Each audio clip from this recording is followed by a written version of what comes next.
Good evening. Welcome to the regular Planning Commission meeting, Grand Blanc Township, April 2nd, 2026. Please rise and join us in the Pledge of Allegiance. Pledge allegiance to the flag of the United States of America and to the republic for which it stands, one nation, under God, indivisible, with liberty and justice for all. Let's see. Planning Commission members present this evening. We have Ms. Coulter, Mr. Johnson, Mr. Joyner, Mr. Gellings, Mr. Hoffman, Mr. Bush, our Planning and Zoning Director, etc.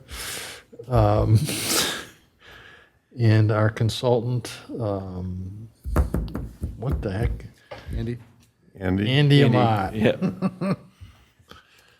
All right. Next item would be an opportunity for public comment. I don't see anyone present. We'll open the public comment portion, see if anyone speaks. Not hearing anyone, we will close public comment. Go on to approval of minutes, March 5th, 2026. Mr. Secretary? I would move to accept the minutes as presented. I'll motion for approval. Support. Did you make a motion? I would make a motion. Oh, shoot, I'm sorry. Motion by Mr. Hoffman, support by Mr. Johnson. How's that? That works. To approve the minutes as presented. All those in favor, signal by saying aye. Aye. Those opposed, motion passes 6-0. Any changes to the agenda? None. Move approval. Motion by Mr. Bush to approve the agenda as presented, support by Mr. Joyner. All those in favor, signal by saying aye. Aye. Those opposed, motion passes 6-0. Correspondence, any? None. No old business? None. New business? Text amendment. Text amendments discussion. Yeah. Yep. So we're going to start with the signs on township property discussion draft amendment, if you would, please. Part of our sign ordinance, this was part of a effort to keep the township properties that we own and maintain clean, especially during elections, but also throughout the whole year. This was part of a ordinance that was passed at Tuesday night's board meeting as well. So this is just us getting it into the zoning ordinance in order to have code enforcement be able to take action on it. So really, it's just no signs unless it's given township authorization or it's our signs on our property that we own and maintain. We have other amendments that we'll be doing to the sign ordinance coming soon, but this was on a rush, so that way we can get it approved quickly at the next meeting. If we decide to have a public hearing tonight, we can have the public hearing at the next meeting, so that way it's approved before the next election. Okay. Any discussion? Mr. Bush? Thank you. I have one question, and I guess for Jeremy. I guess I saw a video that our supervisor posted on, I guess, a quick synopsis of what happened at the township board meeting, and Sarah's not here to go over it, so I guess I was under the impression that they approved this at the board meeting. So I guess maybe I'm wrong, because if they did, why is it back here already, and could you explain that? So again, it's because we want to be able to give code enforcement as a general ordinance. It doesn't specify that code enforcement has the ability to do that. They wanted a resolution at the township board level first. The state requirements, if I remember right, exactly why they were bringing this to light, but they wanted it also in the zoning ordinance as well. So it's been approved? The resolution was approved at the township board meeting, but now we need a text amendment to get it into the zoning ordinance as well. Kind of backwards, huh?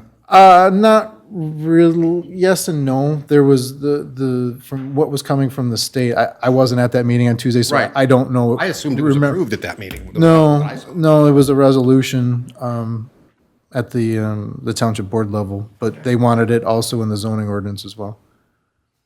Thank you. Any other discussion? If I might.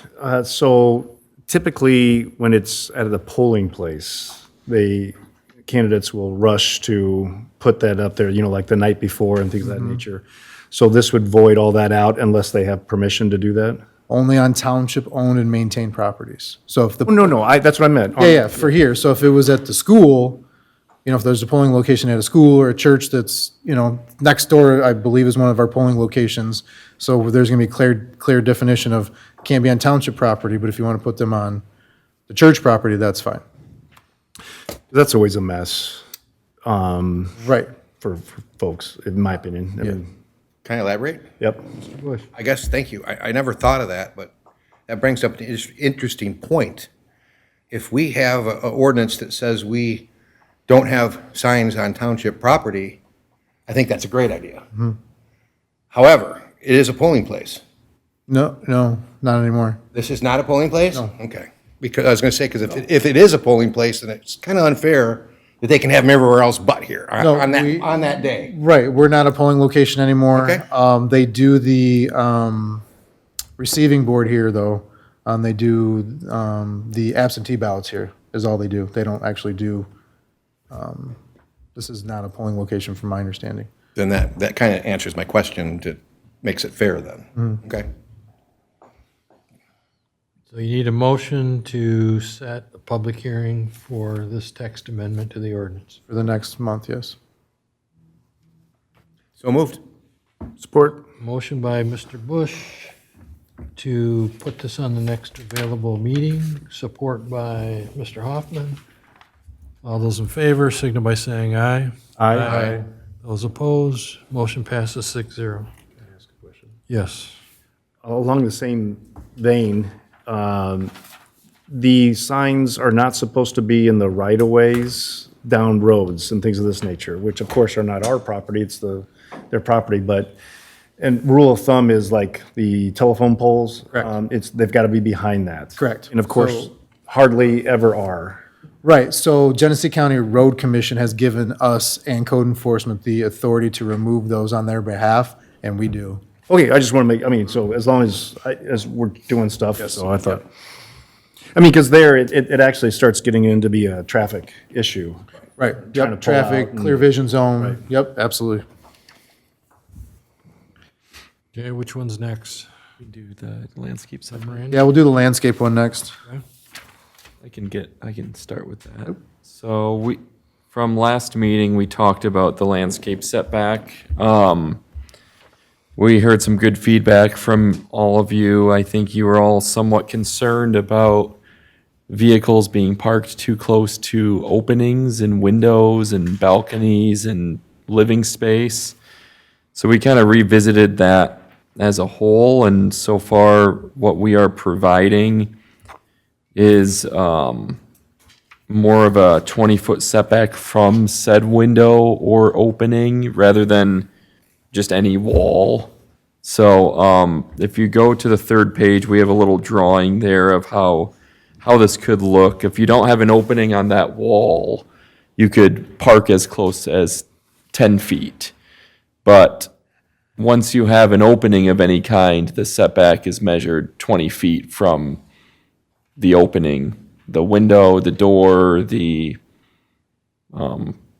guess that would be most of said openings, but, so the setback is more from the opening rather than the building itself. The building itself, in any sense, will have a 20-foot setback from drives,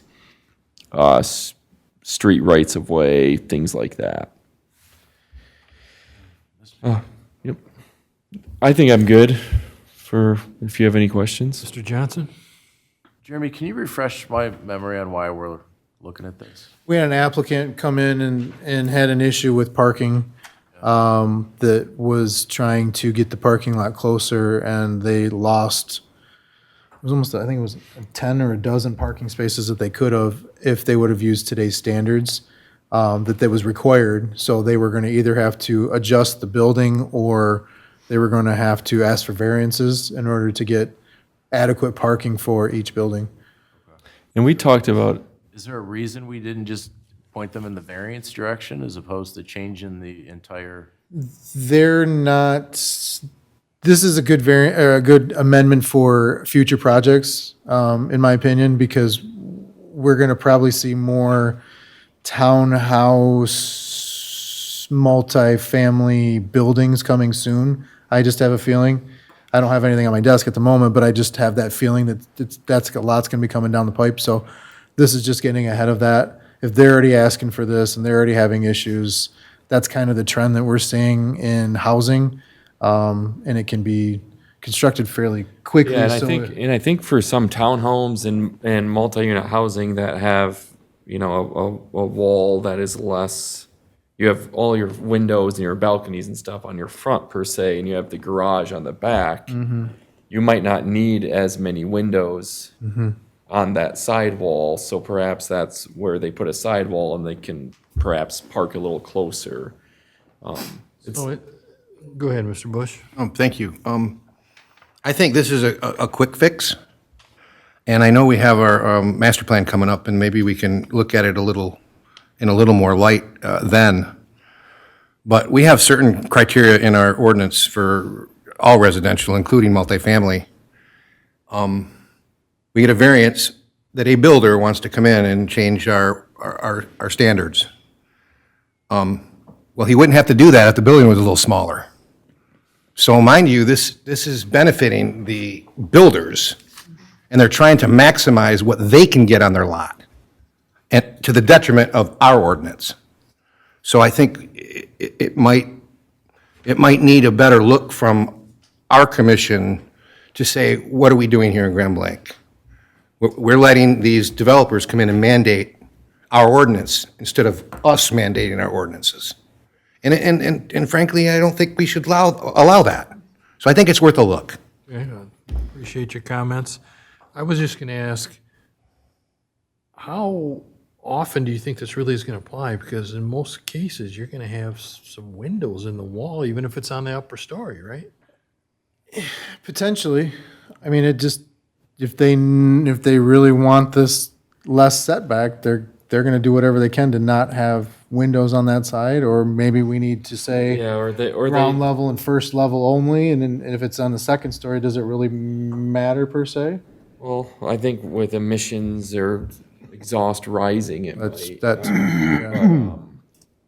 You know, I think this might just help some developers in some rather unique circumstances that, you know, are trying to fit just a couple more parking spaces in, perhaps to serve a common area or guest parking or something along those lines, because maybe they have a garage that's suiting each individual unit.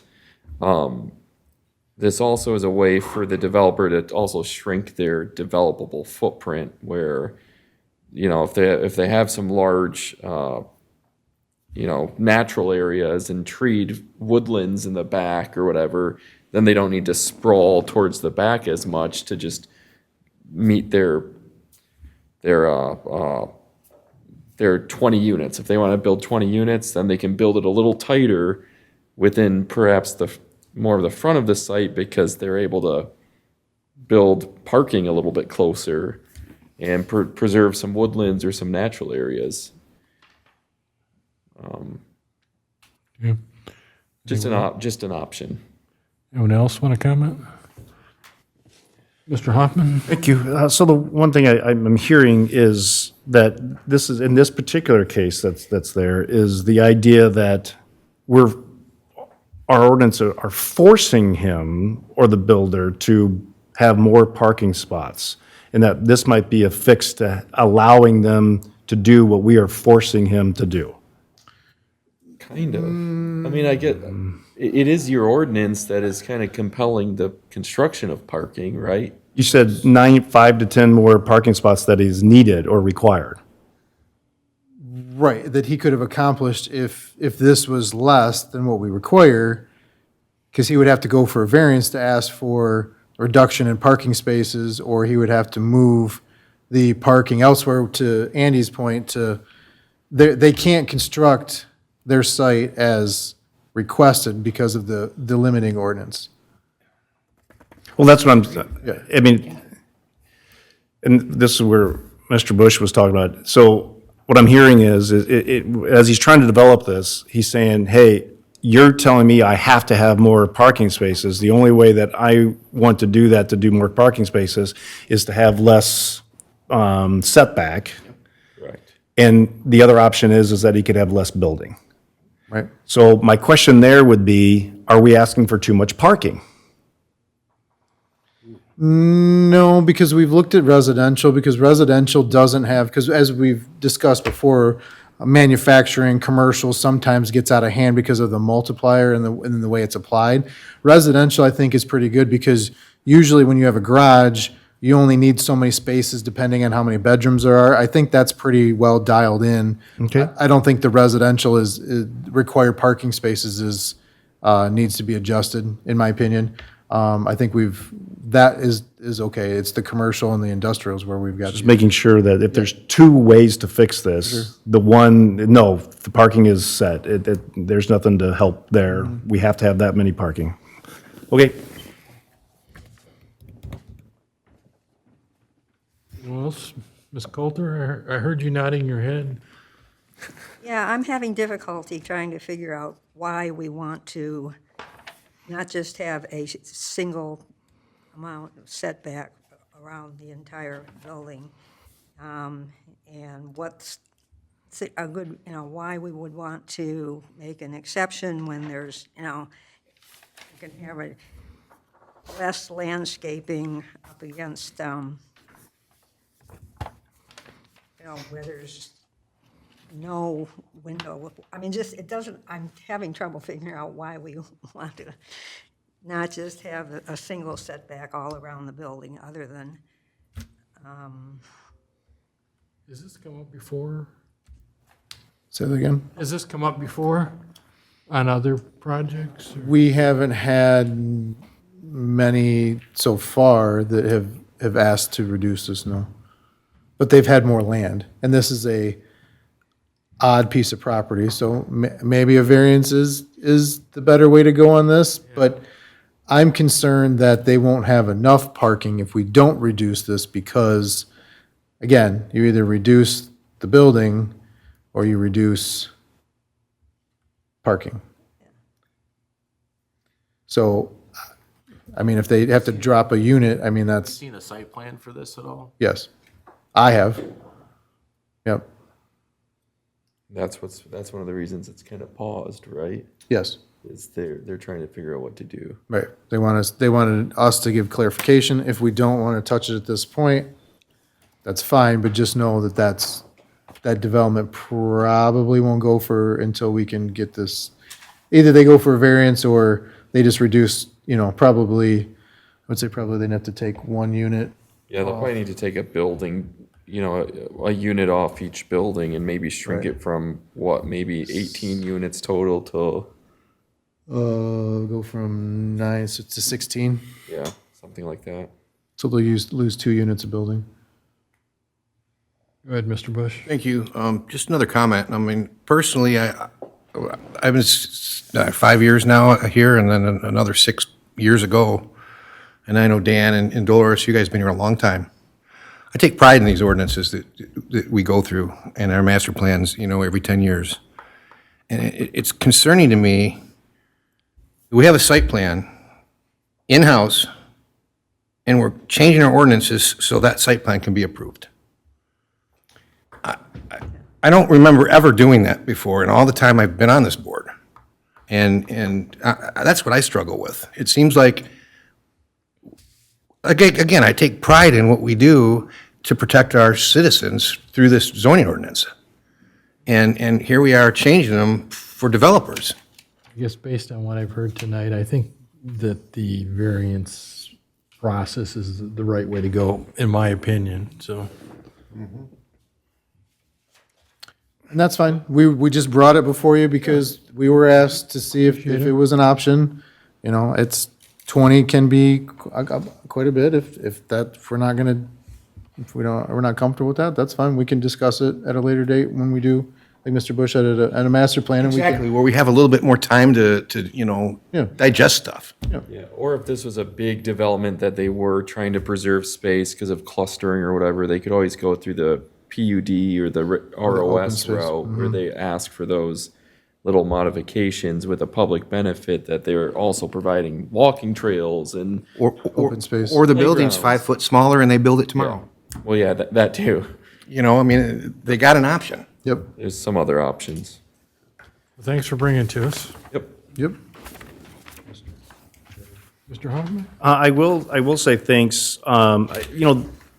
Changing ordinances when there's a certain degree of variances that are constantly coming in. I think I like the attitude that the township takes with that, of saying, and everybody's asking for this, so, and I think in this case, from what I'm hearing, I think you've looked forward into some parcels.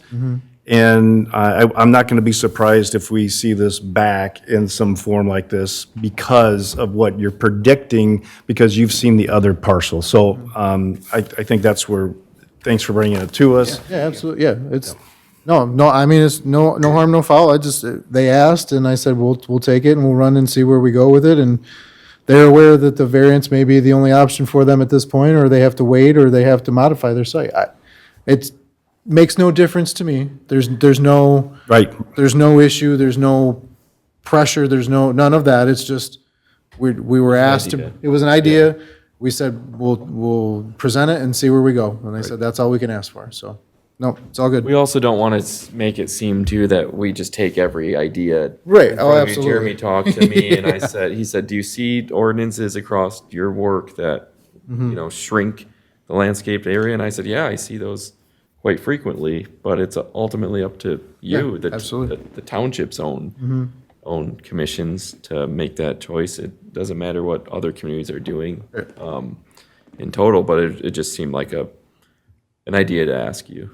Yep, It's good that we kick it around and it kind of hit us like, you know what? If it's just one, then go the route that's already there available to them. Sure. Data centers? yep. All right, the next memo is the data center memo. So far, we are providing you some sample language. I don't think, I'll defer to Jeremy, but I don't think there's any pressure to set a public hearing or anything tonight. So let's work with this text, workshop it. Yep. Give us some feedback on it, obviously. I think you have some time to work with it. But I can just kind of jump from section title to section title maybe.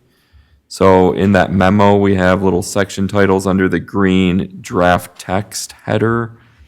And that first section header is definitions. So we provide a couple definitions for you on these uses. I want to just set the stage though. A lot of this language that you see in this memo tonight is also referring to large-scale industrial developments. It's because we want to be fair with how we are regulating these large industrial developments so that we're not just picking on data centers. We're not just, being narrowly tailoring all these regulations to just data centers when they could also apply to other high-intensity, loud, energy usage heavy developments as well. I think that's more of a fairness thing for the data center land use, if anything, that we want to just make sure that we are consistent and that we're not kind of discriminately zoning against data centers in that manner. It's kind of a best practice in the new kind of evolving data center ordinance practice is that when you're reviewing these things, you want to see what you can do to regulate all such high intensity uses, not just one particularly. So that's why we did that. I just wanted to set that stage straight. Yep. Got a question. That level of electrical use, how does that compare to what we normally see that one building. that 1 megawatt of electricity, I think, is absolutely huge, right? I mean, I think that's well above a lot of traditional manufacturing. Don't quote me on that. I need to do a little bit more research, but a major data center that would have more than 1 megawatt of electrical load is pretty massive. But when you're talking industrial building that's not a data center, that's what I'm trying to figure. Yeah. It's not just the megawatts, I guess. There's also the 10 acres of land provision we're putting in there in the definition as well as a 70,000 square foot or greater building. About the, say, for example, this beer distributor, O'Sullivan's. Yep, JP O'Sullivan, yep. I'm assuming they're on more than 10 acres of land? Yes. 8 acres, Close. 8 or Yeah, 9, well, what we saw at site plan review today was 7, and they're bigger than 7, so, about 10. yep, Mr. Chairman. Any idea how much power they use? no idea. I was just kind of seeing Yeah, where the number should be. Yeah, I'm not sure. Mr. Johnson? So 1 megawatt will power approximately 1,000 US homes. Yeah. So a big section of your township. Yeah. I Mr. mean, Bush? literally probably a section. I guess my only comment to the first comments we've heard, we have a lot of industrial buildings in this township. And I appreciate you not saying we're not picking on data centers, but we are. This township has put a stop on all data centers for a year. We're going through this ordinance because of data centers. Yeah. Not because of all the other industrial we have. We've had a General Motors plant. So this is specifically geared for data centers. So I just want to make sure we all know that. Well, and I think part of it too is, I think we're redefining, because if you see, when we get farther down past the definitions, we have like computer services and data processing centers. That title is almost obsolete. So Yeah. I think we're trying to define what we're trying to accomplish per the township board, and we're trying to see where they fit. So yes, I agree with you, but I also agree with Mr. Amat about what we're trying to accomplish with the ordinance as a whole. So there is a moratorium, we're all aware of that, but we're trying to see, does this definition meet the same thing as, like, what if it was a server, just a building full of servers that wasn't even, they're processing data, but it's not a data center that we're expecting that it's gonna be the push to come in. There's levels to this. We're trying to define things all under kind of one spot or one grouping, right? Yeah, and that, and really where we provide those standards are in that page 6, new section 4.43, large-scale industrial developments. A lot of that deals with the process, the application material we want to see up front, as well as the building setbacks and residential buffer. Yeah.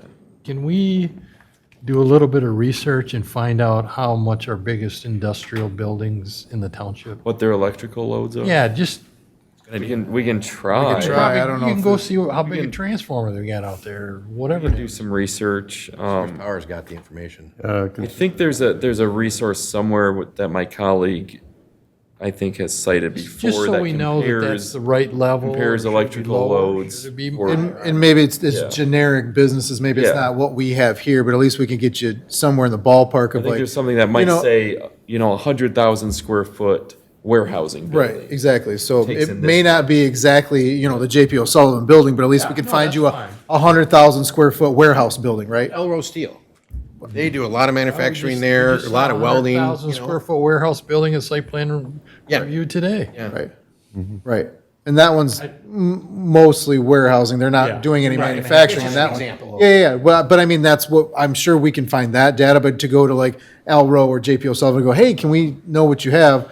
I think that's gonna be difficult, but if you're okay with giving generic examples, at least we can give you like, The information's out there somewhere. yeah. Is the concern, and just to for context, is the concern that maybe the threshold is too low for classifying the large-scale industrial developments, and you don't want to I don't classify know. too I'm much just asking a question. under that umbrella. Too low, is it too Yeah, high? yeah, because if it's too low, then you're going to classify too many things under these really strict requirements.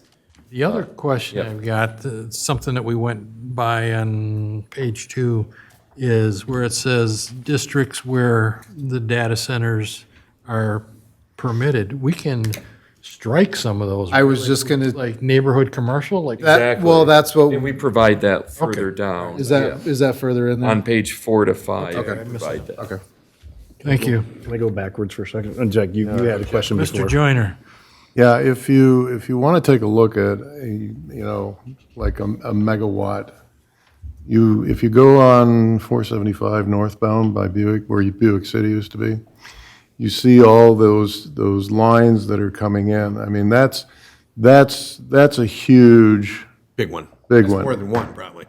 well, I mean, there was a transmission plant, there was, all sorts of stuff, engineering, and there was a lot of power usage in that. I mean, that's in the megawatt area. What goes into the plant here, I'm sure that there was a lot more power coming in when they were building tanks, but, today it's not I as just much. want to set the level at the right height. Yeah, but Big that's, manufacturing. General Motors is big manufacturing, so, and they're not a megawatt, so. yeah. Okay. And one more, sorry. So what is the actual concern here? And is it our area? For example, we might have complaints about the road or what we want to do with roads, and that's Genesee County Road Commission. Is it in our purview to sit there and say how much electricity is allowed in our township or usage by any one person? I think so. It's within our right, because if one building, let's just say that one of these goes in Tech Village, let's just say, it's a large scale or it's a medium scale, whatever scale it is. Let's just say they can only get the medium scale in there because of setbacks and things of that sort.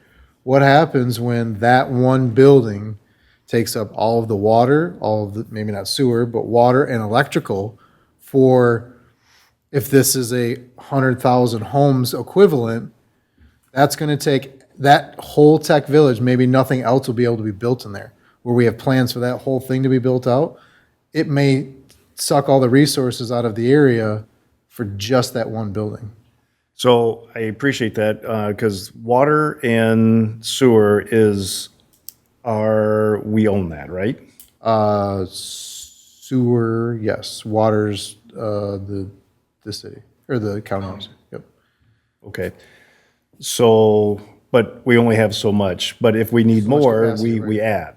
So, go ahead. But you can't really, the only way to add capacity is to make the lines bigger or. That's what I'm Yeah. getting to, is, Okay. so it's the electricity company, the DTE, it's their responsibility to get more electricity here if we demand it. Yeah. Who pays for that?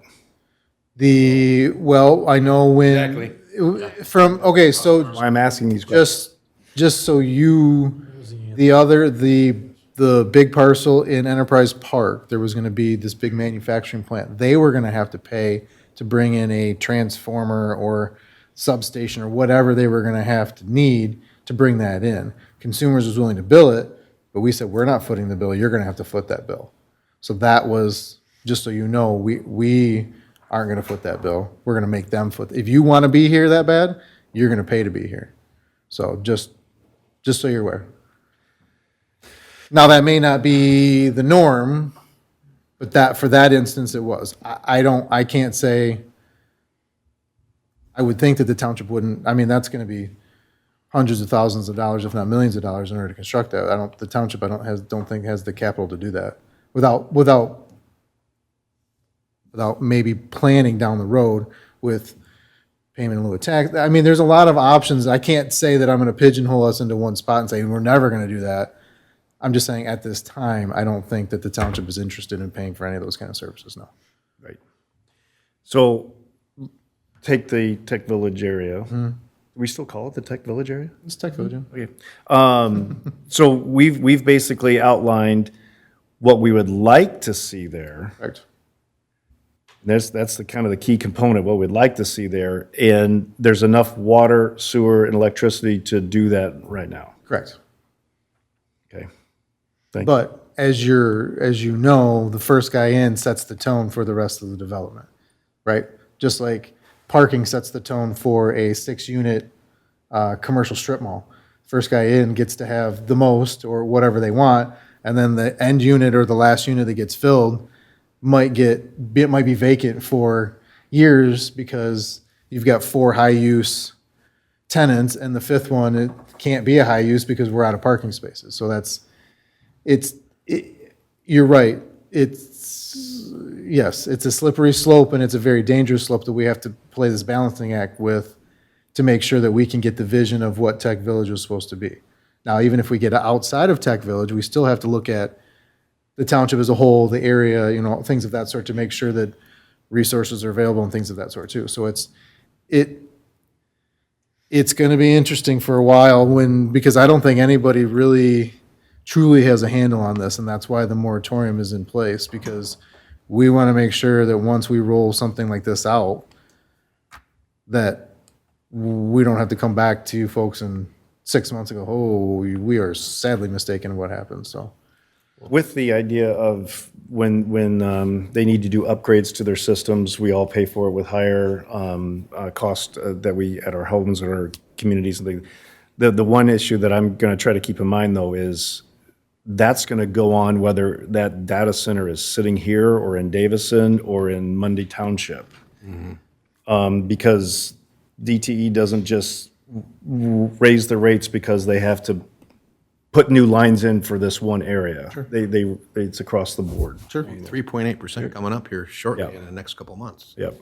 I believe there's some of these utility providers are going through I think they do that through the Michigan Public Service Commission or Public Utility Commission, where there's agreements that that the Utility Commission, I believe, is requiring these energy and electricity providers to pay up front and to perhaps subsidize like 80% of the electrical increase up front to try to help prevent it going to all the individuals, but I don't know how final these things are. I think it's a case-by-case basis. The last one I will say is, oh my gosh, I just forgot it. I forgot. Go ahead, sorry. Mr. Bush? Just to continue on that, I think that Tech Village is thrusting the moratorium. I think it's thrusting this. And I hear Jeremy or Mr. Smith say, the township's not willing to pay for certain things. It would be interesting to know over the last 15 years how much time, effort, money has been spent on Tech Village. That we've got this beautiful plan, this vision for Grand Blanc Township, and the time and effort spent on it to have one developer come in and take all the resources. What revenue do we have to stop that? So we can get what we envisioned and spent millions of dollars on over the last 15 years. Properly worded ordinance. Right. That's the thing that I forgot was like, somebody's building a house and they need to run a new water line to their house. They have to pay for that. They got a tap-in fee. Yes. The tap in and the leads, yep, is there. From the county to your house. Right, but there's not, but I will tell you, I know of someone who was charged for the line to go on the property and then also to go to the. And there's certain circumstances because you're required to run it, if it's, especially with a new home like that, if they've had to bring it from, let's say it stopped 3 houses down. Right. They need to bring it not to Right. their first corner, they need to go across their whole property in order so the next person that builds can continue that line so we can continue on that loop to get it done, yeah. And so electricity isn't like that. I don't For know. example, Comcast is.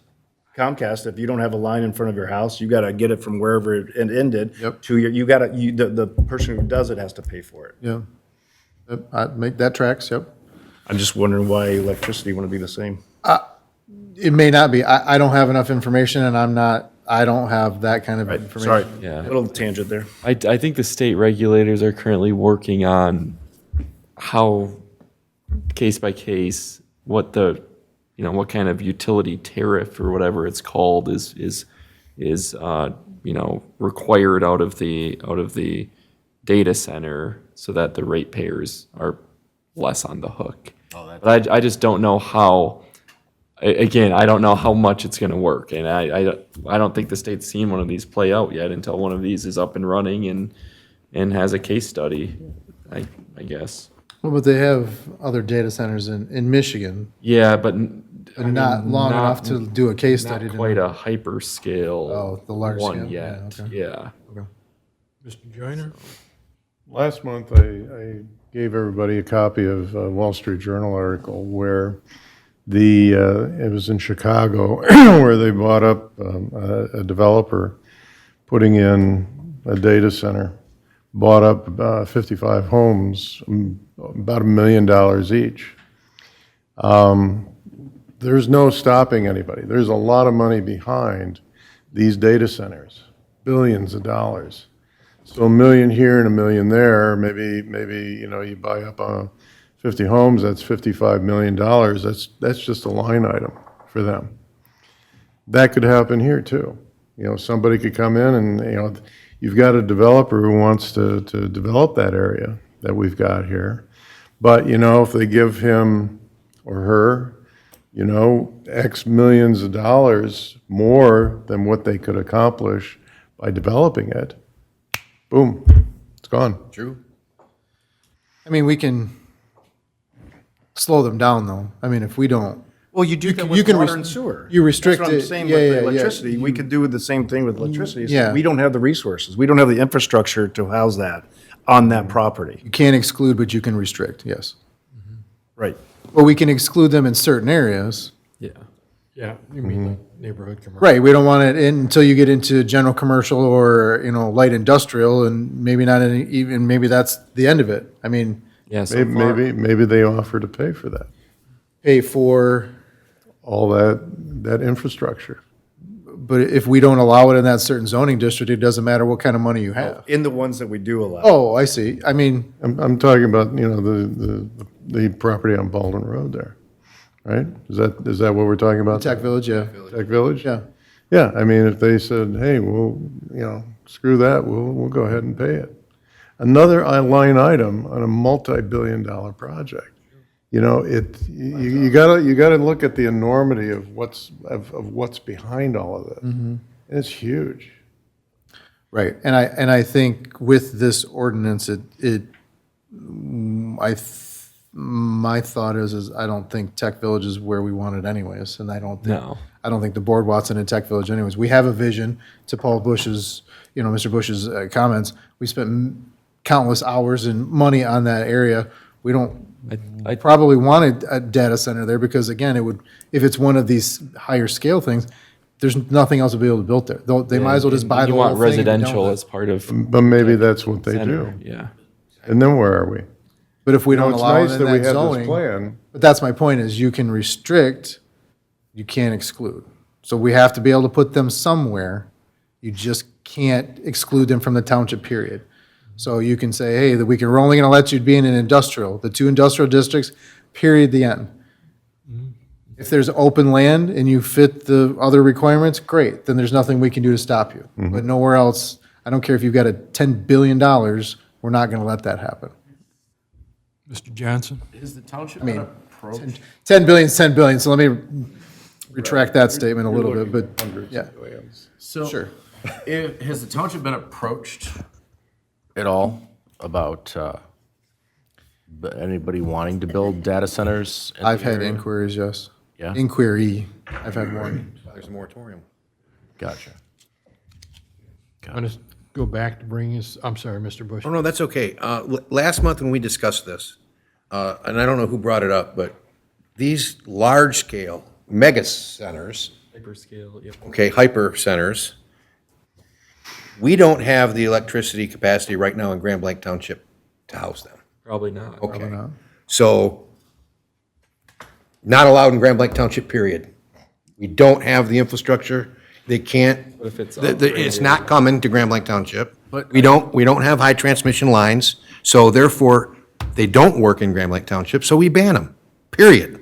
Now we can talk about medium center or small size, but the mega sites? No. The issue with that, though, if I'm not mistaken, is that we don't own the power.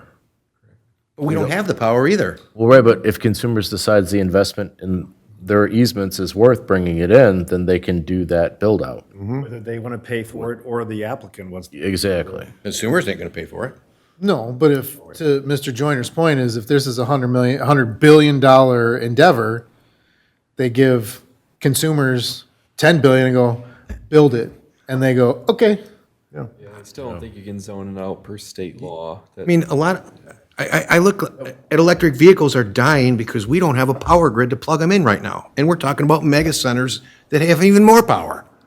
So there's no grid that allows it right now, even electric vehicles. So they're eliminating themselves. We cannot eliminate them. They end up eliminating themselves. Just like any other project that comes in, we look at this for setbacks. We look at it for minimum acreage requirements. You know, the zoning requirements, if they don't fit it, they don't get past me and you don't ever see it. So that's those kind of things. If we build those into the ordinance, they exclude themselves until they don't. To Mr. Joyner's point, if they end There's up enough going money. through and giving consumers $10 billion or $100 billion, and they build out, what happens if they run high transmission all throughout Grand Blanc Township? And now we have, you know, they put two data centers into the south end of town. The Detroit Lions probably aren't moving up here, but if there was a big desire for somebody to build a football stadium here in Grand Blanc Township, we'd probably need to figure out how the zoning ordinance does not exclude the NFL football stadium. It's probably not realistic, but your zoning ordinance just can't exclude it on face. Right.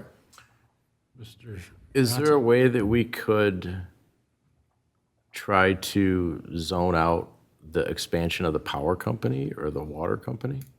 That wouldn't be through zoning. That would be perhaps through a general code. And I don't even think you could do it then. No, not zone, but code out. Definitely code not out. through zoning. So as far as like improvements and those types of things go, or once you hit a certain level, you have to jump through a bunch of other hoops to upgrade systems or anything? I think we're kind of starting to provide a little bit of that in the let's see here. Because if they can pay the power company to bring it in,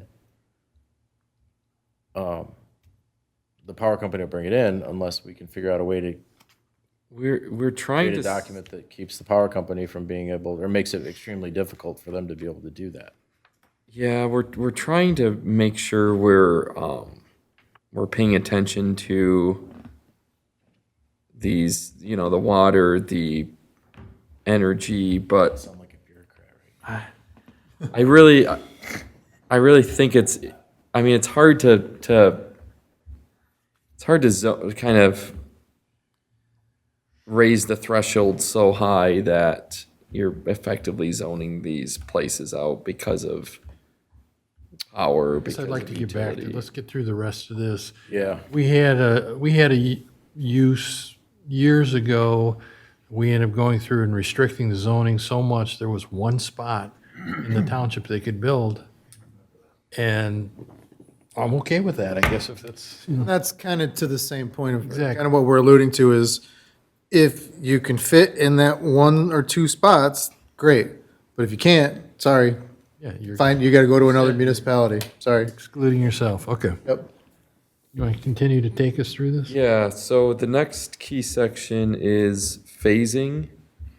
So we want to be a little bit more upfront about requiring phasing plans to be submitted as part of site plan review when phasing is indeed desired.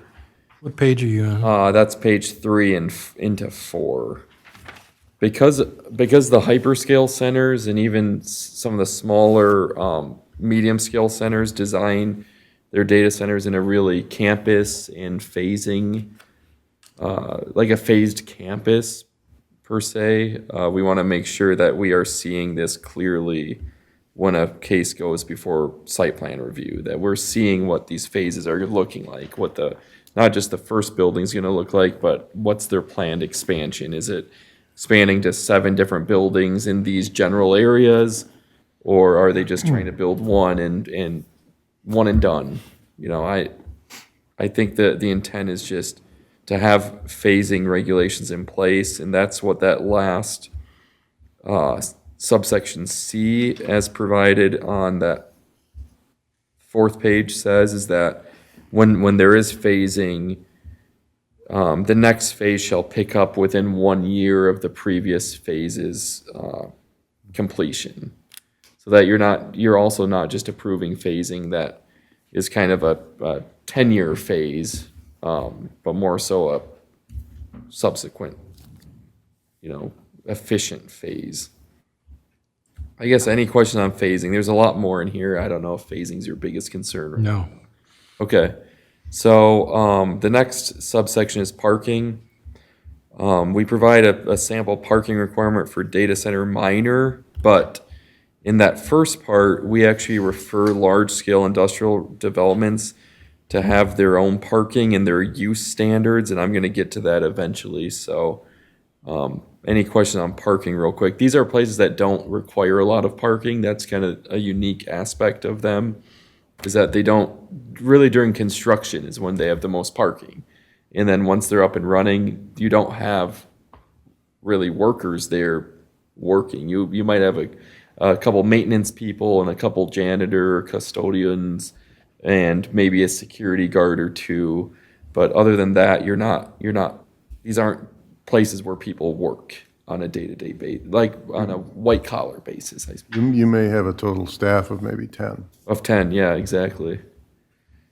So the district's permitted. So we are proposing right now, early on, really slimming the district's permitted. As we said earlier, these data centers and computer processing centers are allowed in so many districts, and that's why the moratorium is very critical.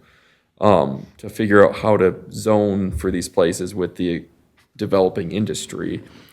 We're proposing minor data centers, so the 75,000 square foot and smaller and less than 1 megawatt data centers to be in as principal permitted uses in I-1 and I-2. Those would be the size of like a medium scale warehousing company or like a Kroger per se. These are not going to be completely massive hyperscale data centers. So an I-1 and I-2 as principal permitted uses. Then for the hyperscale, huge, the more large scale industrial building, we would regulate as a special land use in I-2 only. And that gets back to regulating, to Dan's point, regulating only in certain areas. Because, You're trimming that up. right, we don't have a lot of, excuse me, a lot of high-use industrial in the township anyway. So, I mean, we're trying to corral it without accepting it. Anything? Okay. Thank you. To Jeremy, just a question. Do you know off the top of your head how many I-2 uses that may be that size in the township currently? The only thing would be, that size of building would be the GM plant. And that plant isn't even a full functioning plant anymore. So just to say a comment that I made earlier, maybe during the next master plan that's coming up shortly, we take a good hard look at the industrial area where the old GM plant is, and maybe it's time to make that smaller in our master plan. Just a thought, something to talk about, not, Well, the only problem with that is half of it's in the city and half of it's in others. So- well, we can only do our half. Yeah, sure. But I mean, we certainly, there's no industrial been going there for a long time now, so it certainly could use probably a different use, and we probably could get something else in there. Potentially, Just a thought. yeah. And there's not too many, And that, right there, I wouldn't, a data center right in the center of town, that one, Well, that doesn't strike me very well. And that's a good point about the master plan too, because you want to make sure communities that are building out their plans in 2026 should probably consider data centers Absolutely. and large-scale industrial, because a rezoning could come in. Let's say you have a bigger area that says something like, we envision a future land use of heavy industrial here, but it might only be zoned I1 or C2 right now or Sure. whatever. And C or GC or I1, they'd have a good case to rezone that to I2 if it's reflected on the master plan as a heavy industrial, if it's in your vision to be heavy industrial. So just because there's only a handful of properties zoned I2 right now, doesn't mean that there will always only be a couple properties zoned I2 based on whatever direction the master plan goes. Right, and then to piggyback off that, that's why it's crucial when we start doing the discussions with the new master plan and the future land use map, looking at, do we want to change any of that? Or are we okay with what it is, especially knowing what potentially is coming down the road? So it's, And what's feasible. What's- by right. size and by right, exactly. access, yep. Seeing what we see now in front of you doesn't give me any heartburn as what's being presented to you tonight. Anything higher than that, we'd really have to take a good hard look at the township as a whole, our utilities as a whole, because anything more than what we're proposing to allow now and the things that Andy just talked about, I don't know if it's going to work. So that's where our zoning regulations restrict, not exclude.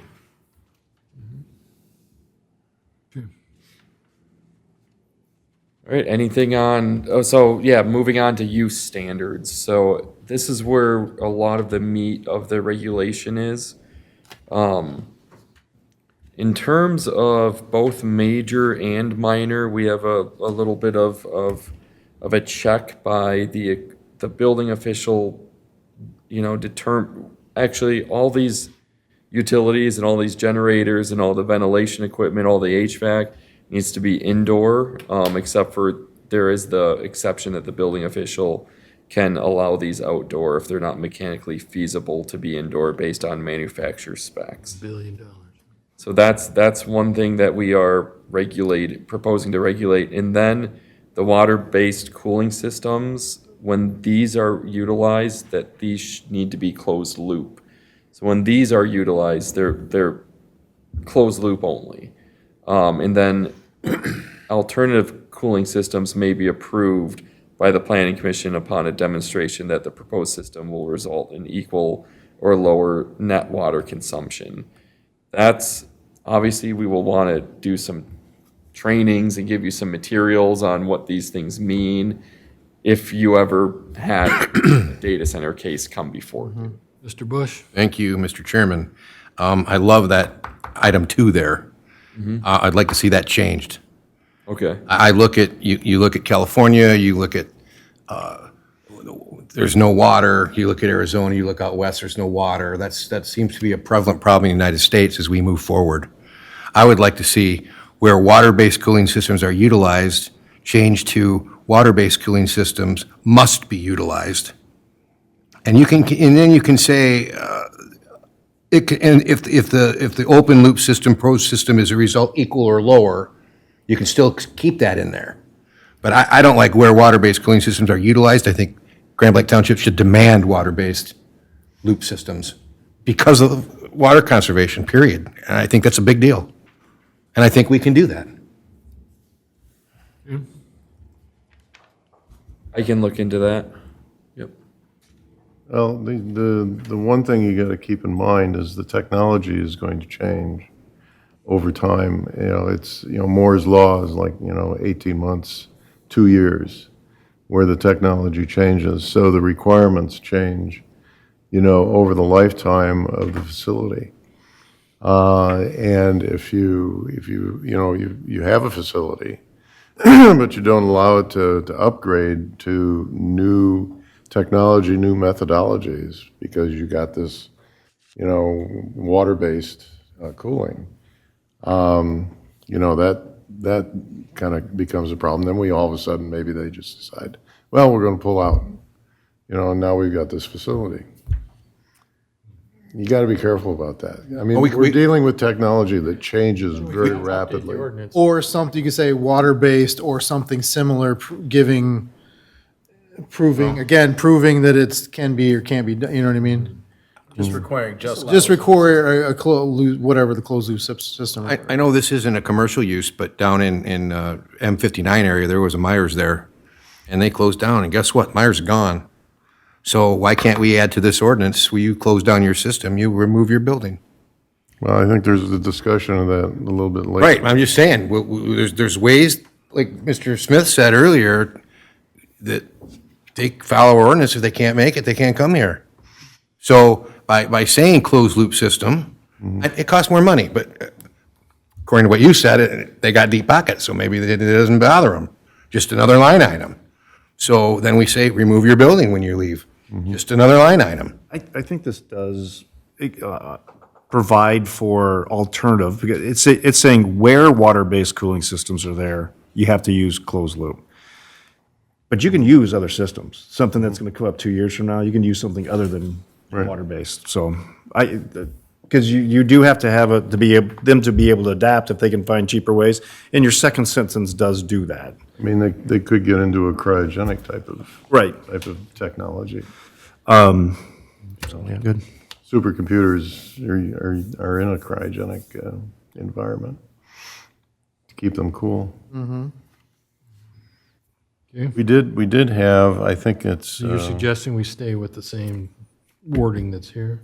Well, I'm saying I don't mind the must. If water-based cooling systems are utilized, they must use the closed loop. Your concern was if other things come up that would be more efficient for them to do. I think the second sentence allows them to adjust, is what I'm saying.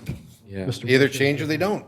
And I don't, I think the whole idea is that we don't want air cooling systems, obviously, because there's just a huge, I think there's a huge energy and carbon footprint with having air-based cooling, right? So I mean, to my knowledge, so I think perhaps we can look at that too to see if we can perhaps prohibit air cooling systems as well. So they're just water and whatever comes up in the future. This is a first shot. We may have to update this in the future, right? Oh, yeah, absolutely. I mean, there's been plenty of ordinances that you guys have seen since I've been here that we've updated 2-3 times. So, I mean, that's not a big deal. As Mr. Joyner said, this technology is going to evolve at a fast pace, so we're going to have to keep evolving ourselves. Yeah. Yeah. I'm interested in this next section here with the accessory data centers, allowing them all over the place. Yeah, so those would be more like, and I think we have a size requirement too in that definition, but actually we don't. But they do not provide data storage and processing services to parties off-site, so they would not be like an AI company or a cloud company or a computer company. They would be more of like a data center perhaps that's serving the GM plant, or a data center that's serving another industry that's here, and it's more of it's just a side accessory use. Do we still want to open that up to like OS and NC and all? It is permitted in a lot, so we should make sure that these uses permitted there are realistic, perhaps, to. I would say we probably Entertain want this? to eliminate a lot of those. I think OSPO, NC might not be realistic. Neighborhood commercial doesn't have a lot of really heavy uses, so. I would say RD definitely, I think, would be RD does realistic. is basically light industrial, and we don't have much RD left in the township anyways, but I would say RD, I1, I2, potentially Tech Village, and the Flex 2, I believe, is what's got the little bit of light industrial in it. Flex 1's mostly residential with some commercial.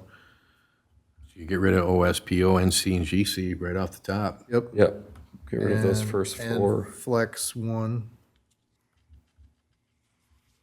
Flex one, okay. I think we can do that. And we can look into that too, to make sure we're not shooting ourselves in the foot with perhaps a couple businesses that are large. Always a in nature. variance. Yeah. Absolutely. Would that be a use variant, to tack on an accessory use like that? Do you permit use variances in the township? Okay, I just wanted to check. We don't get very many of those, Yeah. but, yeah, I forgot because a lot of communities prohibit them. yeah. So. All right, anything until we move on to the big section 4.43, which has a lot of use-related standards. All right, we can move on there then. So here we're requiring a little bit more from the applicant up front in terms of application materials. So that's what that subsection 2A mostly requires. We require these to go through the special land use procedures in that 2AB,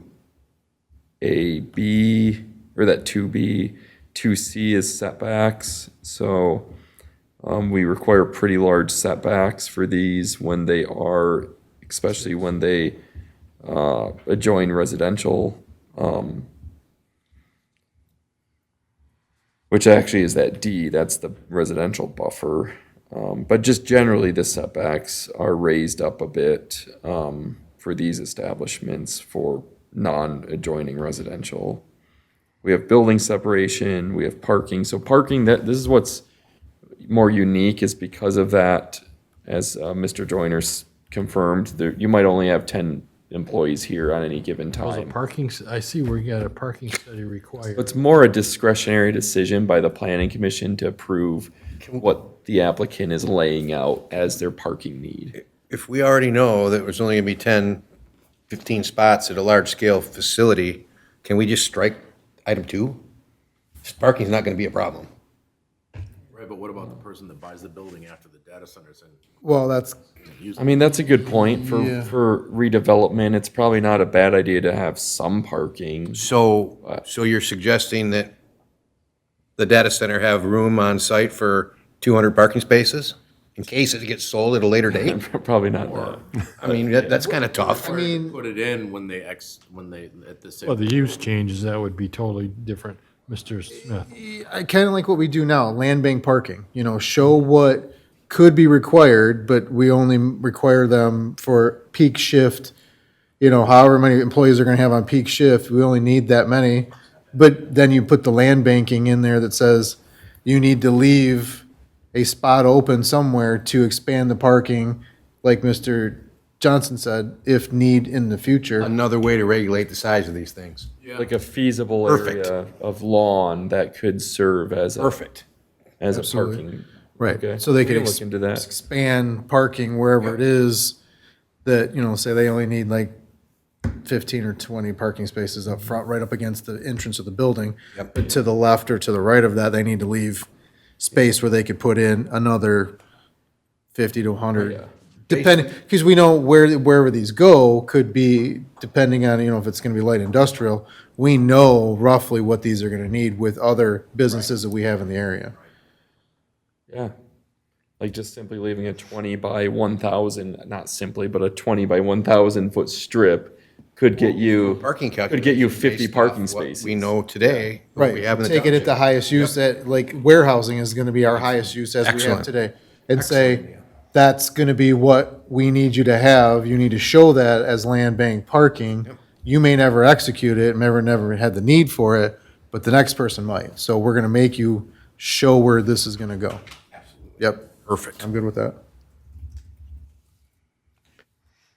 But yeah, for the most part, the initial, yeah, the initial parking up front, for the most part, they'll probably show you a study that says, hey, we have 12 employees and we want to leave room for contractors when they come in, so maybe we're going to build 12 more spaces. We're going to start with 24, and then show your, and then with this addition we just talked about, they would then have to show Yep. how they're land banking another reasonable Excellent. addition. We have, we do have some public safety requirements as well. So hazardous materials, we recommend the facilities are encouraged to apply fortified design best practices to the greatest extent practical. I honestly don't know exactly what this is, but I'm learning. I don't know much of this FEMA site hardening, standoff distances, blast resistant, blast protection of buildings, but it's a best practice in the building of a facility like this. Fuel container regulations, fire and emergency response plan. This will be required as part of their application. So really, fire department's going to need to put a lot of attention to one of these applications if you ever get one. And they do. I mean, even just our basic applications, it's in the pre-application process, it goes to all the department heads, and the one that usually has the comments coming back is the fire department. And we could even create a form that checks these boxes for them. Yep. Yeah. Mr. Chairman. Yeah, thank you. Under that public safety I, number 3, the fuel containers to be stored above ground in secondary containment.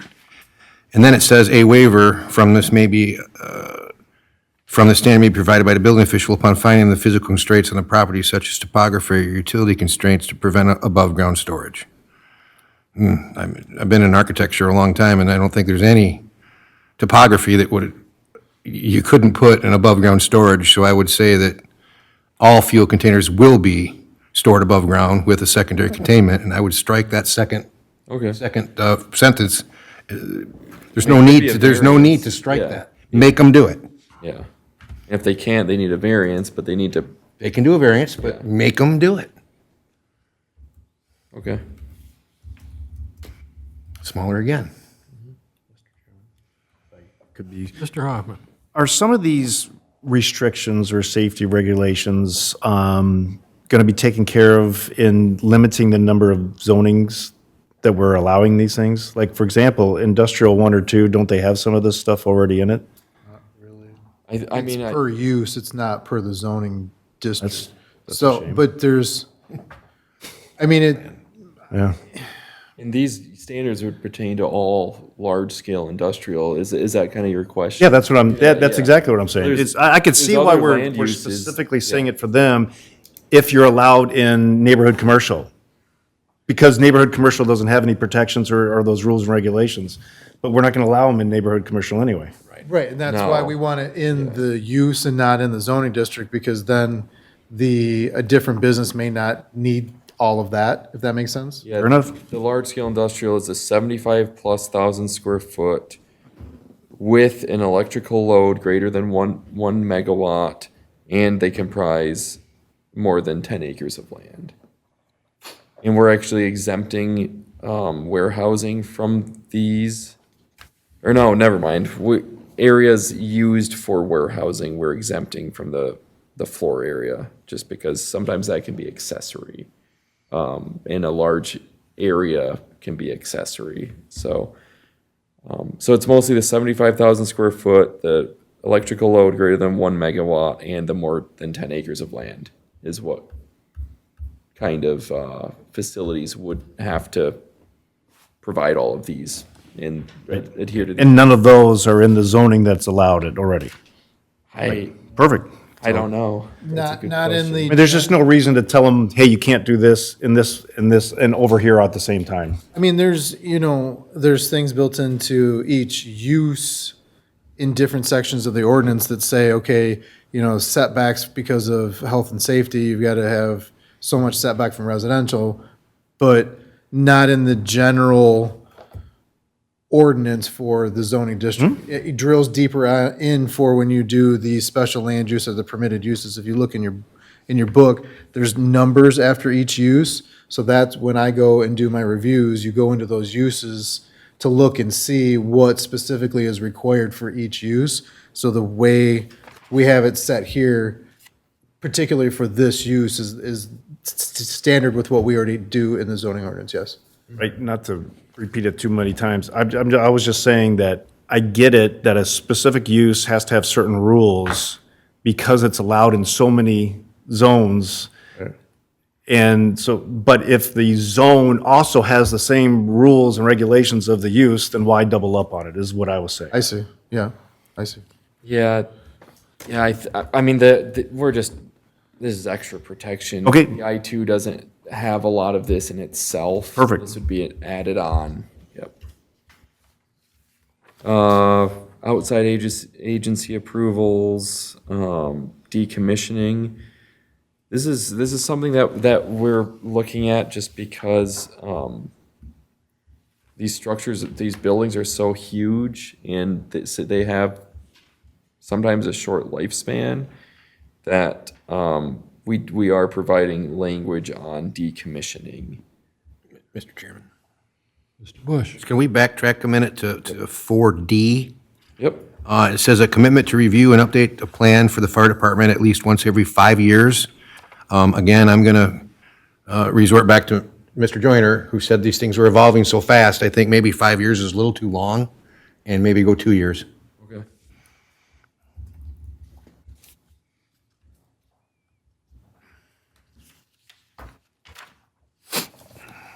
Thank you.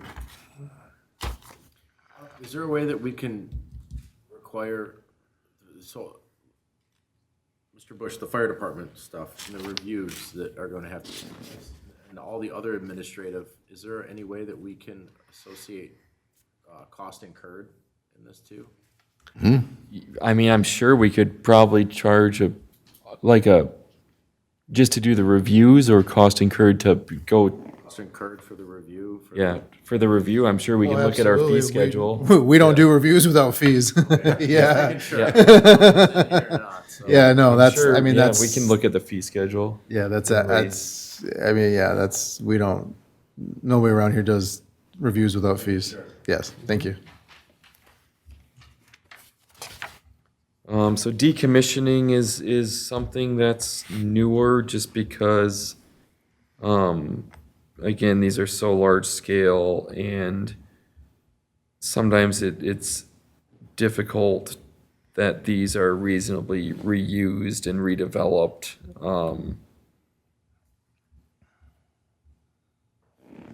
Let me just, Well, yeah, I so wanna say, doesn't decommission- that goes back to my comment earlier, the building should be removed when they're done with it. That's kind of what it says, pretty much. Well, right now, actually, we're only providing the language that it's only the exterior equipment, accessory structures, and infrastructure. So really, the things that are kind of making the use unique and hard to redevelop is what we're requiring These- removal of. these buildings, though, they're built with, a false floor. Because all the wiring goes underneath. So I don't know that the floor is designed as a warehouse floor. It's more of a slab to support, a certain amount of weight, but not the kind of activity that you get with warehouses with, trucks coming in and out and everything else. These buildings, they probably have about a 20-year lifespan before it really has to be totally gutted. Because the technology just keeps going, and the 20-year lifespan, that building was built for something that started back in 20 years ago. So there's an issue when we get to that 20-year spot, that building may not be able to be used for a warehouse or whatever, because it has, all the wires run underneath the floor.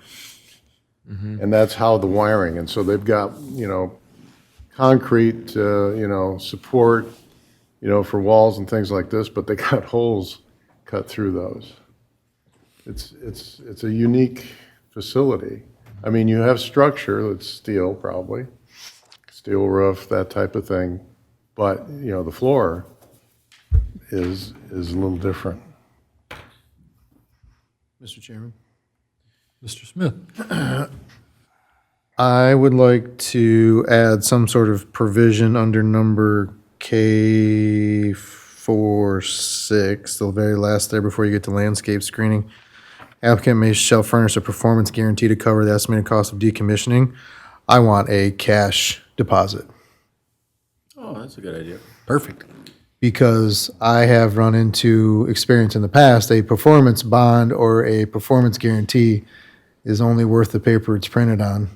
And I've been screwed in the past where there was a performance bond and then magically, 10 years down the road, that banking facility or that guarantee is not applicable anymore. That cash deposit should also come with an estimate of what it's going to cost. Absolutely. By somebody that does the work. Absolutely. Yep, to knock it flat. Yep. Well, it says an estimated cost of decommissioning, yeah. Yes, We need to get that estimated cost. It can't come from the client. It's got to come from a third someone party. else. Yeah, exactly. You want third party. Include the building. and stuff. Yes. Yeah, I want it, I Everything want the flat. deposit to be leveled flat, yes. Yeah, so, with that section 1, where it says building and principal structures shall not be included in the decommissioning scope. That needs to We'll come need out. to- We'll need to look at that and perhaps take it out. I'll check with that, check and do some research. and make sure that's Modify it some way legal. somehow, but at the end of the day, I want if this is a billion-dollar industry and it's another line item, Exactly. guess what? You're gonna pay to knock this down, or you're gonna give us the money to knock it flat. I mean, it's steel, I mean, there's nothing really to this. It shouldn't be, $1 billion to knock this thing down. It's gonna be, million. $1 million, depending on 20 years down the road, a couple million, maybe whatever. But to level this with a couple cranes and some, bulldozers shouldn't be next to nothing to level this to get the land back. And I've read some articles where there's been, restrictions that they have, like you say, put money in escrow. Correct. Yeah. Absolutely. Right, right. It doesn't have to be cash, it just has to be an escrow, and it can't be, that can never be removed, because I want access to that money in case that they, in 5 years, let's just say they walk out and they're done. It may not be 20, Right. so, They could go Yeah, we'll need to do some or they could, research. well, yeah, they could go, I mean, any business can go bankrupt, but, yeah, we really dealt with it with solar, where the panels just get left there. And now what? Now these things either get broken and then they get put into the ground and then you can't ever farm that land ever again. I don't want that same thing metals. to handle and happen to this, because now if there's the amount of wiring that you say there are, now that's all copper, that's all gonna, could leach into the ground. I mean, too much going on to not have it all yanked out of there and level. Solar and wireless telecommunications and windmills are kind of where the decommissioning is a typical Yep, absolutely. typical factor in their ordinances, but you don't see a lot of decommissioning in zoning ordinances for standard buildings, for a warehousing building or for a manufacturing building necessarily. So it is kind of new territory, so I will want to Absolutely, especially if it's got this false floor, like Mr. Joyner's saying. It's not, if this was built to the standards of a typical warehouse and you could put in, whatever manufacturing in there the next day, sure, I don't have the same heartburn. But if you can't use it the same as a typical building in that same zoning district, we have to treat it different, is my opinion. It would be really nice for us to come up with this ordinance airtight. So, one of these years when we go to these conferences, they use Grand Blanc Township as the Example. example of what should be done with these data centers. I think we're accomplishing a lot here They tonight. can be put in space anyway, so it doesn't Yeah. Elon Musk is moving it all to space. go on to landscaping and screening. Yep. So This is if, for example, the districts that you're talking about are adjacent to this other piece of property, right? Does it really say that? yeah, so the large scale industrial development would be the one that's responsible for providing the screening, and that's if you're abutting, there's different rules for abutting single family, multiple family, manufacturer, office, commercial, light industrial. That's all in your chart right now. And we're pretty much across the board just saying you need a 6 to 8 foot high wall or berm. So The one place is that you need that, or the one little mention is you need that plus canopy trees and evergreens and shrubs. But where you don't need that is if you are adjoining another light industrial or general. You would just need the wall or the berm So itself. treat it like what we do to industrial buildings that are properties that are joining today. We would actually go a little more than what you do today with industrial. Oh, to that's right, yeah, industrial. because Yep. you've got the, yep, So you are asking for a little bit more now. right, on the large scale. Mr. Bush? So if we require a 6-foot wall, then we're going to put trees and shrubbery at grade level where the wall starts. If we require a 6-foot berm and eliminate the 6-foot wall, then put the landscape requirements on it, we effectively have a 12 to 20-foot tall berm around this facility. I like that idea better, to eliminate the wall and go with a berm that's landscaped. We're going to get much more bang for our buck, and it's going to be shaded a lot better from the next yeah. property. Just a thought. Yeah, these facilities though are super security conscious, and they probably will want some kind of wall somewhere, even if they are adding. They can do a wall too, then. electrical fence within as well, but I'd rather see a wall than a berm. I th- And I'd rather see No. a wall than a 8-foot chain link fence with razor wire on top, even though we'll probably end up getting something like that anyways, but. I do think a lot of them will build a wall just due to their own security reasons. But I do like the ability to have them build a berm if they want to build a berm. I don't know if we want to make them do one or the other due to the security concerns. Again, variance, if they're looking for something outside of what we allow. I don't think it's our job to worry about security, it's theirs. Absolutely. So if we require a berm and then they need security, then they put a fence in on top of the berm. Yeah, or That's not, or again, inward. that's not my Yeah. problem. Yeah, and they could probably put it inward. You're right, where it's not really seen by the public because the berm Makes the is seen by the buildable, public. that makes the Yeah. buildable footprint even smaller, doesn't it? Does. There you go. Well, and just so everybody's aware, 8-foot's the tallest we allow today. 8-foot industrial is the highest we allow today. Right. But if we do a berm with trees, it's gonna be a lot bigger than 8 feet. Absolutely. So do you want to take away the wall requirement and just say berm only? Let them come to us and then they Well, it looks like, I do, but that's only me. I'm got only one one. person. yeah. I don't think you're gonna, Space between the trees. There's, yeah. Whether the tree there's no fills out or wall. not, I'd I keep mean, them both. a wall has more privacy or blockage than Visual screening, yeah. bushes and trees. And ideally, you would see, I mean, the way it's written, it would be a special land use, so it would come before planning commission, and you would be able to look at their landscape plan. Only evergreen. And if there's an area that you would rather it you'd be be solid. landscaping because it's fronting a road that you want to show off, that you want it well screened by planting rather than a wall, you could ask for the Okay, landscape. so we go every 10 feet. But if there's neighbors and kids from a school or something nearby and you'd rather feel comfortable with a wall, you could have the wall. You could put conditions on it and Right, it is require a it. special land use, so. Yeah. This would just be the starting point. All right. Fair enough. The next subsection is impact study. So we are adding that under the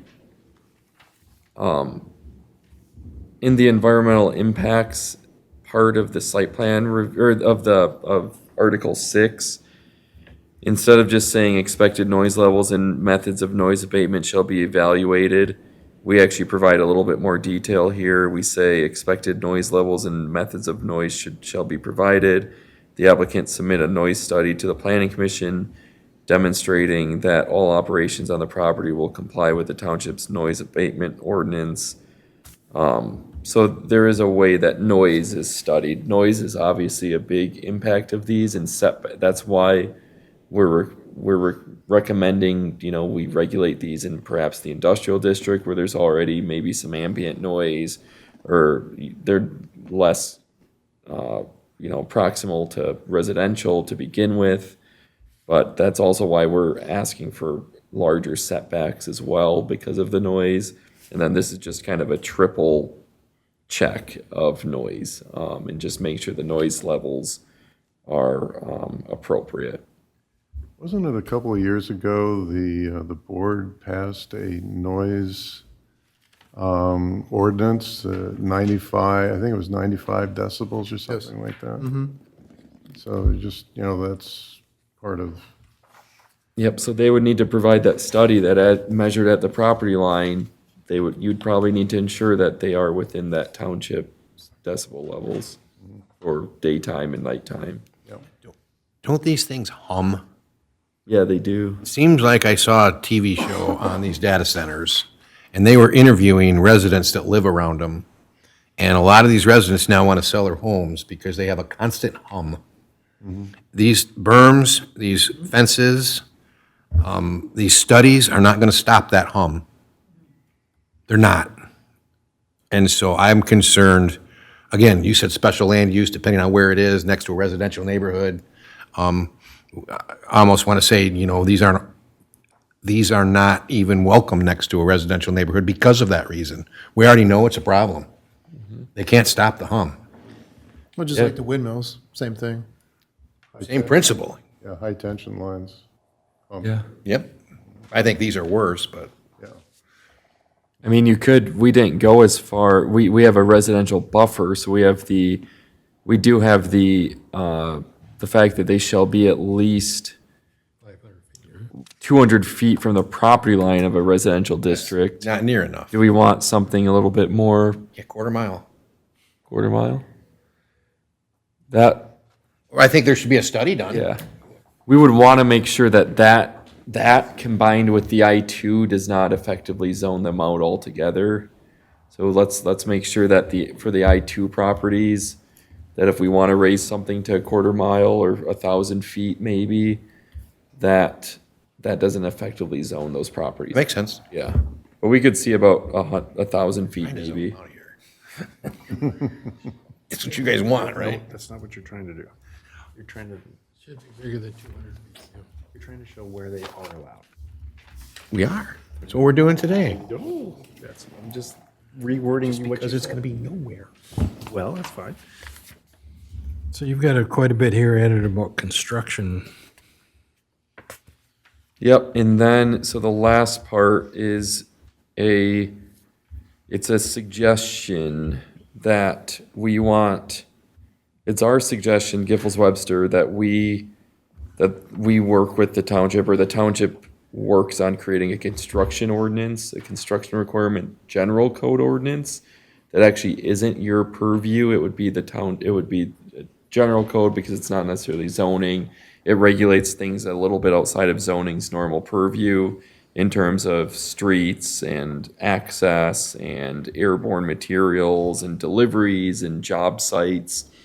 So this would be something that would perhaps go hand in hand with the zoning amendments, where perhaps the township board would adopt this ordinance at the same time that the zoning amendments are adopted.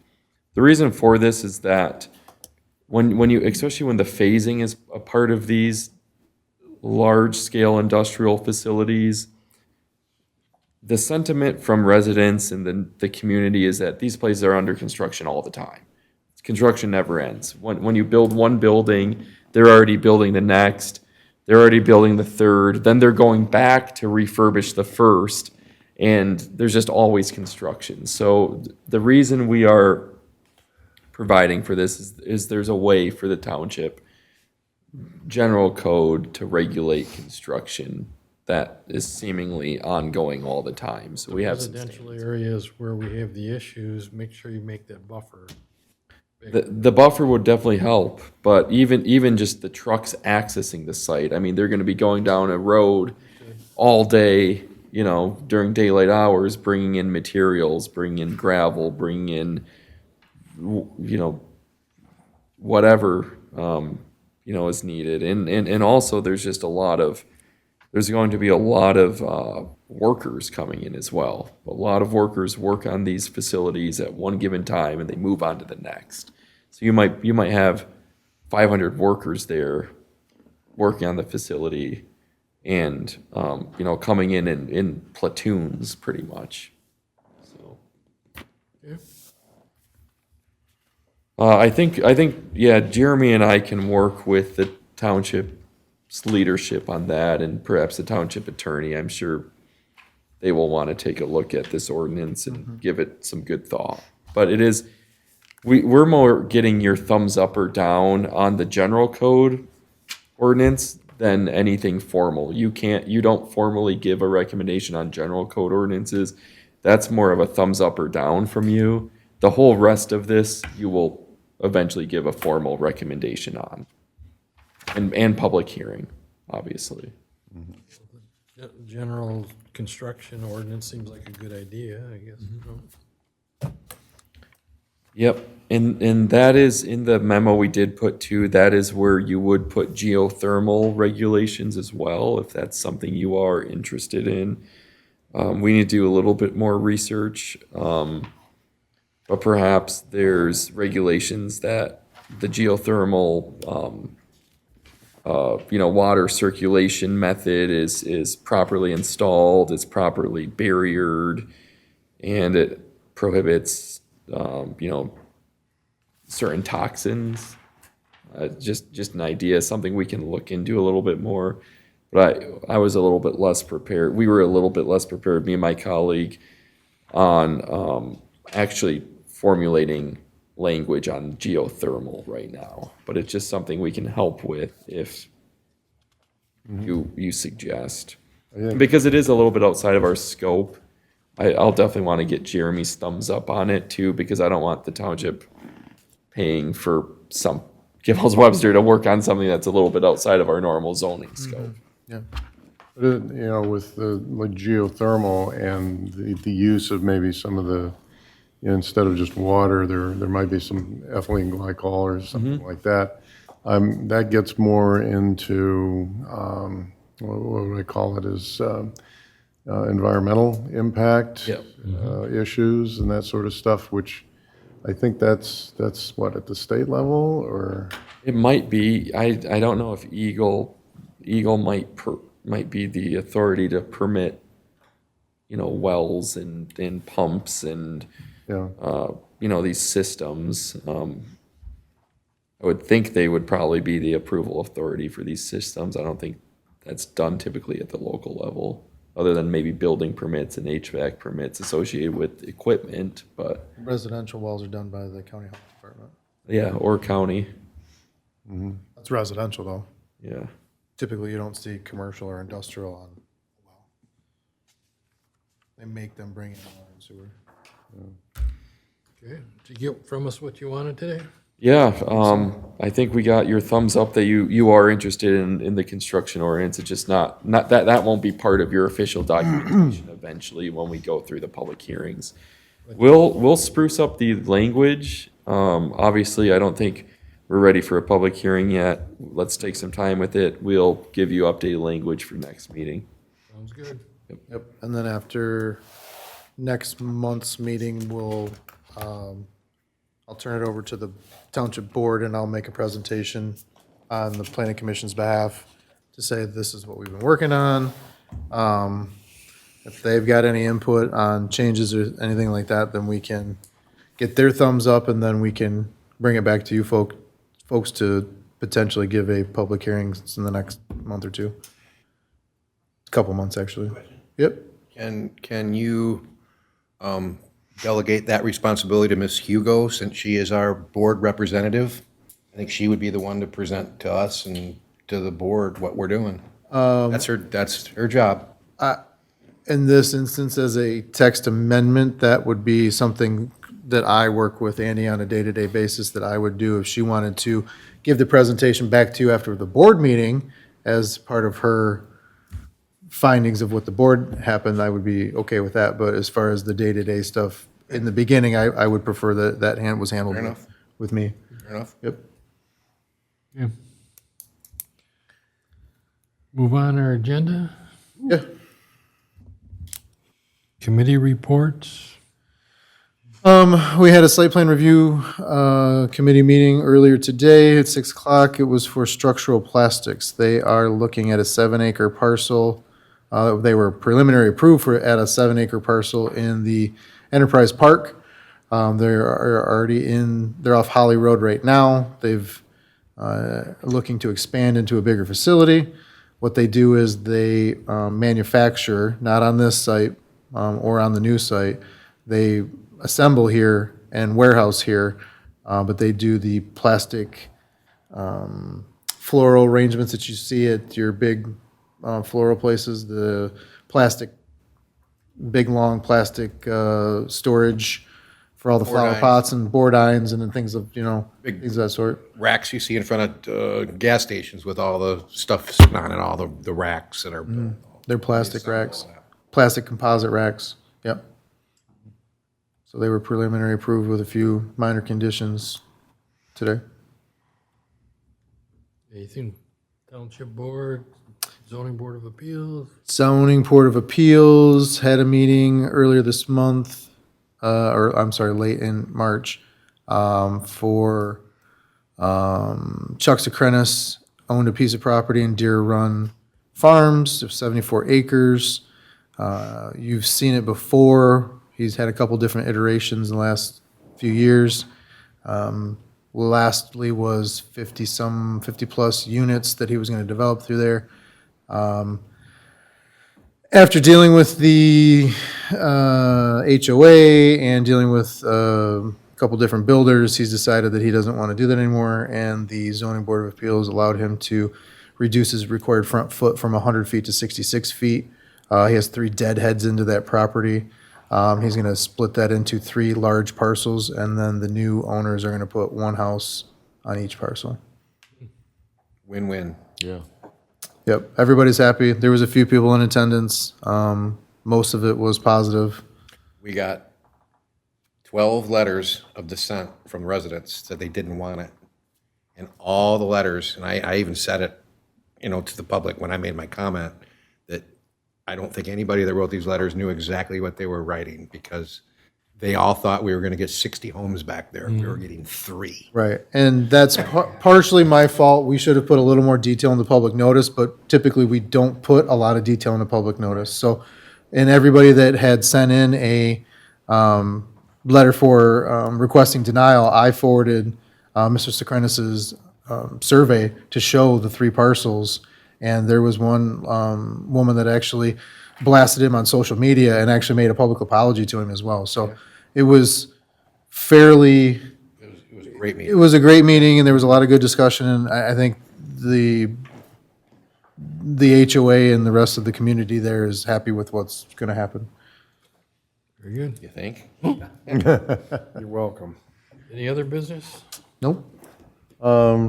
Just one thing, I think it was a couple months ago, I gave you some stuff from the EPA on charging stations. The design, location, size, and everything else. I gave Dennis a copy of that as well, because he talked about, it was 3, 4 meetings ago, that they were going to put charging stations over in the new, around the new facility. The fire station, DPW. I just wanted to know if he's going to follow those guidelines.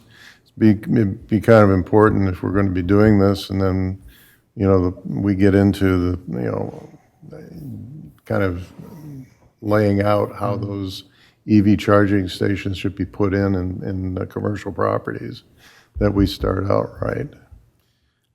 I am not aware of any EV chargers over at the new site as of today. I mean, they're a month from moving in, so. They were talking about putting some in. Sure. Maybe not before, but maybe after. If they do, I'm not aware of that at this time, so I can't speak on that. Okay, You'd have to speak with Mr. Lumidog on that. all right. I'll follow up with him on that. And maybe after the meeting, I got something that'll blow your mind, Paul, on computers. So Want to make a motion to, Motion to adjourn. motion to adjourn by Mr. Johnson. Mr. Johnson, support by Mr. Joyner. All those in favor signal by saying aye. Aye. Those opposed? We are adjourned at 8:46. 8:46?